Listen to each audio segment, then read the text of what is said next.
ചില ബന്ധങ്ങൾ സ്വർണം പോലെയാണ്. അത് നമ്മുടെ ജീവിതത്തെ പ്രകാശിപ്പിച്ചുകൊണ്ടേയിരിക്കും. നമ്മുടെ ബന്ധങ്ങൾക്ക് നൽകാം സുതാര്യതയുടെ പൊൻതിളക്കം. Beauty mark golden diamonds, specially for you. Amarambalam ഗ്രാമപഞ്ചായത്തിൽ സാമൂഹ്യ പെൻഷൻ വാങ്ങുന്നവരുടെ യോഗം CPM വിളിച്ചു ചേർത്തതിനെതിരെ UDF പ്രവർത്തകർ രംഗത്ത്. തെരഞ്ഞെടുപ്പ് മുന്നിൽ കണ്ടുകൊണ്ടുള്ള CPMന്റെ രാഷ്ട്രീയ നാടകമാണിതെന്നും UDF പ്രവർത്തകർ ആരോപിച്ചു. ഞായറാഴ്ച ഉച്ചയ്ക്ക് ശേഷമാണ് CPMന്റെ നേതൃത്വത്തിൽ പൂക്കോട്ടുംപാടത്തെ സ്വകാര്യ വിദ്യാഭ്യാസ സ്ഥാപനത്തിൽ പെൻഷൻ വാങ്ങുന്നവരും ലൈഫ് ഗുണഭോക്താക്കളെയും ഉൾപ്പെടുത്തി യോഗം ചേർന്നത്. പെൻഷൻകാരുടെ യോഗത്തിൽ പങ്കെടുത്തില്ലെങ്കിൽ പെൻഷൻ മുടങ്ങുമെന്ന തരത്തിലാണ് CPMകാർ വീട് കയറി പ്രചരണം നടത്തിയിരുന്നത്. പെൻഷൻ നൽകുന്നത് CPM അല്ല, സർക്കാരാണെന്ന് നാട്ടുകാർ തിരിച്ചറിയണമെന്നും നമ്മുടെ നികുതി പണമാണ് പെൻഷനായി തരുന്നതെന്നും അതിന് CPM യോഗം വിളിച്ചു ചേർക്കേ കാര്യമില്ലെന്നും ഇത് തിരഞ്ഞെടുപ്പ് മുന്നിൽ കണ്ട് ജനങ്ങളെ കണ്ണിൽ പൊടിയിടാനുള്ള രാഷ്ട്രീയ നാടകമാണെന്നും ഇവർ പറഞ്ഞു. അമരമ്പലം പഞ്ചായത്തിന്റെ നേതൃത്വം കൊടുക്കുന്ന CPMന്റെ പാർട്ടിയുടെ നേതാക്കന്മാരുടെ അറിവോടുകൂടി അവരുടെ നേതൃത്വത്തിൽ അമരമ്പലം പഞ്ചായത്തിൽ സാമൂഹ്യ പെൻഷൻ വാങ്ങുന്ന ആളുകളെ യോഗം അവർ അടിയന്തരമായിട്ട് ഇന്ന് 3 മണിക്ക് ഗുഡ്വിൽ സ്കൂളിൽ വെച്ച് വിളിച്ചു. അപ്പോൾ പഞ്ചായത്ത് വിളിക്കുന്ന യോഗമാണ് എന്ന രീതിയിലാണ് CPMകാർ പെൻഷൻ വാങ്ങുന്ന ആളുകളുടെ വീടുകളിൽ കയറി ചെന്ന് CPMന്റെ പ്രവർത്തകർ യോഗം വിളിക്കുന്നത്. ഇതെന്താണ് നമ്മൾ അന്വേഷിച്ചപ്പോൾ നമ്മളോട് പല പ്രവർത്തകരും വിളിച്ച് പറഞ്ഞു, ഇന്ന് 3 മണിക്ക് യോഗമുണ്ട്, ഞായറാഴ്ച 3 മണിക്ക് ഗുഡ്വിൽ ഇംഗ്ലീഷ് മീഡിയം സ്കൂളിൽ വെച്ചിട്ട് പഞ്ചായത്ത് യോഗം വിളിച്ചിട്ടുണ്ട്, എന്താണ് കാര്യമെന്ന് പ്രവർത്തകർ നമ്മളോട് വിളിച്ച് ചോദിച്ചപ്പോൾ നമ്മളതിനെക്കുറിച്ച് അന്വേഷിച്ച് അപ്പോഴാണ് അറിയുന്നത് പഞ്ചായത്ത് തെരഞ്ഞെടുപ്പ് വരാൻ പോവുകയാണ്. ഈ പഞ്ചായത്ത് തെരഞ്ഞെടുപ്പിൻ്റെ മുന്നോടിയായി 3000-ലധികം പെൻഷൻകാരുണ്ട് ഈ പഞ്ചായത്ത് എന്നാണ് തോന്നുന്നത്.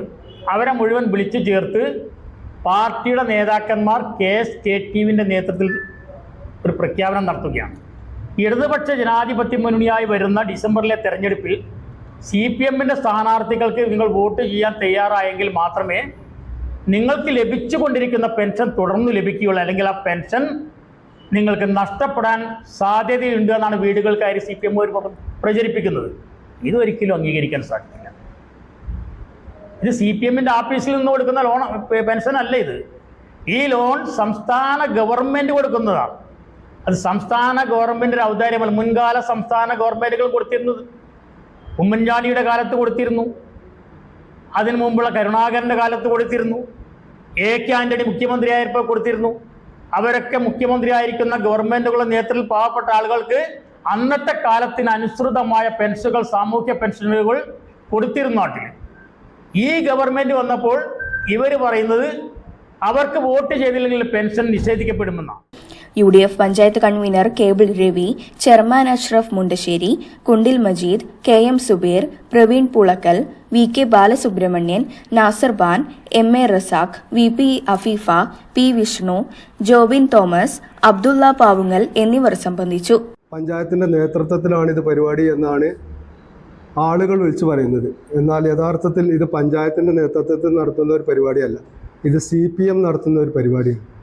ഇതിൽ ഈ പാവപ്പെട്ട ജനങ്ങളെ ഈ TK കോളനിയിലും അതുപോലെ കുറ്റമ്പാറയിലും പട്ടക്കരിമ്പൊക്കെ ഉള്ള 60 വയസ്സ് കഴിഞ്ഞ ആളുകളെ, ദുരിതമനുഭവിക്കുന്ന ആളുകളെ വിളിച്ചു വരുത്തി ഇങ്ങനെ ഒരു യോഗം നടത്തുന്ന CPMന്റെ ഈ പരിപാടികളൊക്കെ അവസാനിപ്പിക്കേണ്ട സമയമായിട്ടുണ്ട്. കാരണം അല്ലാതെ തന്നെ ഇവർ ഒരു വർഷത്തിലൊരു പ്രാവശ്യം പൂക്കോട്ടുംപാടത്ത് വന്ന് ഈ മസ്റ്ററിങ് നടത്തിയതിൻ്റെ ശേഷമാണ് ഇവർക്ക് ഈ പെൻഷൻ ലഭിച്ചുകൊണ്ടിരിക്കുന്നത്. അപ്പോൾ ഇതുപോലുള്ള രാഷ്ട്രീയപരമായ ഈ പരിപാടികൾ അമരമ്പലത്തെ CPM അവസാനിപ്പിക്കണം. അതുപോലെ തന്നെ വിധവ പുനർവാസ സാക്ഷ്യപത്രം ഇതൊക്കെ വാങ്ങി ബോക്സിൽ സൂക്ഷിച്ച് മേശയുടെ അടിയിലേക്ക് മാറ്റുകയും അത് യഥാസമയത്തിൽ കമ്പ്യൂട്ടറിൽ കയറ്റാത്തത് കാരണമാണ് അന്ന് ജില്ലാന്ന് പെൻഷൻ മുടങ്ങിയത്. അന്ന് ഈ മുടങ്ങിയ ആളുകൾക്ക് പെൻഷൻ വാങ്ങി കൊടുക്കാനുള്ള അത്ര ഇതുപോലുള്ള തിടുക്കപ്പെട്ട പരിപാടികളൊന്നും പ്രസിഡന്റിൻ്റെ ഭാഗത്തുനിന്നോ ഇടതുപക്ഷത്തിൻ്റെ ആളുകളുടെ ഭാഗത്തുനിന്നോ കണ്ടിട്ടില്ല. അന്ന് UDFന്റെ മെമ്പർമാർ തിരുവനന്തപുരത്ത് പോവുകയും പെൻഷൻ ഓഫീസ് ചെല്ലുകയും അവിടുത്തെ അധികാരികളെ നേരിട്ട് കണ്ട് കാര്യങ്ങൾ മനസ്സിലാക്കിയതിൻ്റെ അടിസ്ഥാനത്തിലാണ് പിന്നീട് പെൻഷൻ കിട്ടാനുള്ള സാധ്യതകൾ അവർക്ക് ഉണ്ടായിട്ടുള്ളത്. അപ്പോൾ ഇത്തരത്തിലുള്ള കോമാളിത്തരങ്ങൾ നടത്തുകയും ആ കോമാളിത്തരങ്ങൾ ജനങ്ങളുടെ മുമ്പിൽ ജനങ്ങളുടെ നികുതി പണം ഉപയോഗിച്ചുകൊണ്ട് അവരുടെ പഞ്ചായത്തിൽ നിന്ന് 2 ലക്ഷം രൂപയാണ് വികസന സദസ്സിന് വേണ്ടിയിട്ട് മാറ്റിവെച്ചിട്ടുള്ളത്. News bureau, Pookkottumpadam. സ്വന്തം ഹൈസ്പീഡ് ഇന്റർനെറ്റ്, നമ്മുടെ സ്വന്തം ഇന്റർനെറ്റ്.